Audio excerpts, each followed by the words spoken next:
To a landmark report that blows away these claims that Albanians arriving in the UK on small boats should be given asylum. A cross-party committee has found that Albania is a safe country, and there is little evidence that Albanians are at risk there. So why on earth have we been paying millions of pounds every single day, clogging up hotels, etc., for fully grown men who've just come here, essentially, from a country that they could have just visited on holiday? The report found that nearly 46,000 people crossed the Channel in small boats last year.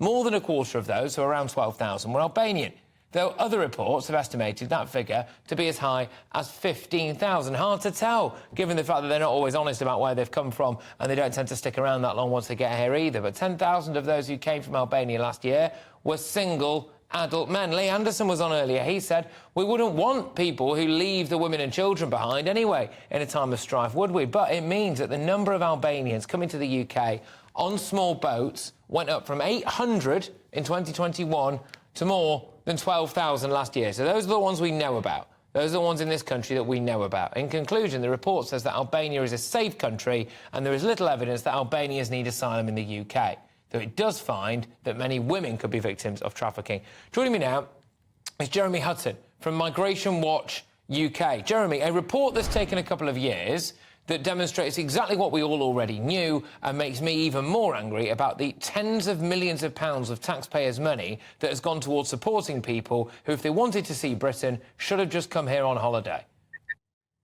Good afternoon, Patrick. Thanks for having me on, first of all. Yes, I share your frustration. It's quite incredible, really, that it's taken this long for the Home Affairs Committee to report what we all knew at the time. This was what everyone understood was the case back in, November, August, etc. last year. We all knew Albania wasn't some hellhole. It wasn't a war-torn place that people needed to flee from, fear of the safety of their lives. We already knew that Albanians were massively represented in the UK prison system.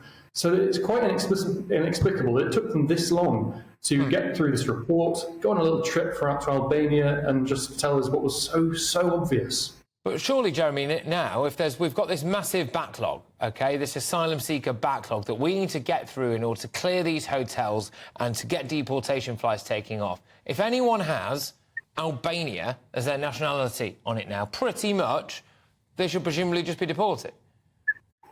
Yes, there doesn't really seem to be any excuse for them to go through the whole process. There is some form of fast track that the government are doing to get them through it quicker, but there is more they could do to actually get them through this. And they could just declare all claims from Albania inadmissible, maybe keeping up some route for trafficked women, for example. However, it's just completely baffling that so many people have been stuck in the asylum system. And all this encourages is if there's more of them to come to the UK, knowing that they'll be able to stay in the UK for 1 to 2 years whilst their claim is done and make a bit of money on the side anyway.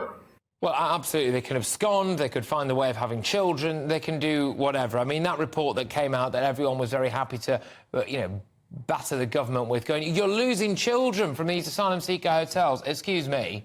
I don't see many children, walking around with full beards and looking about the age of 40, to be honest with you. I think those tend to be more of the people that are going missing and just disappearing into the underworld at the moment. But surely, Jeremy, Rishi Sunak now, this is all the proof that he needs. He can go, my voters, the taxpayers, are paying £6 million a day minimum. I've got 2 more barges on the way. I've got a report that says Albania is a safe country. If you're from Albania and you've come here illegally, I'm sorry, but you're getting deported. I mean, he's got all the excuses he needs to be able to say that, hasn't he? Absolutely. I don't think anyone needs any more proof, and I don't think anyone ever really did. I mean, it's good to have the committee saying this and putting it in writing so we can all, basically, that we're all vindicated from several months ago. Yeah. But he needs no more proof. And the concerning thing is the committee does end its report saying, oh, well, maybe you should create more visas so they can come legally instead.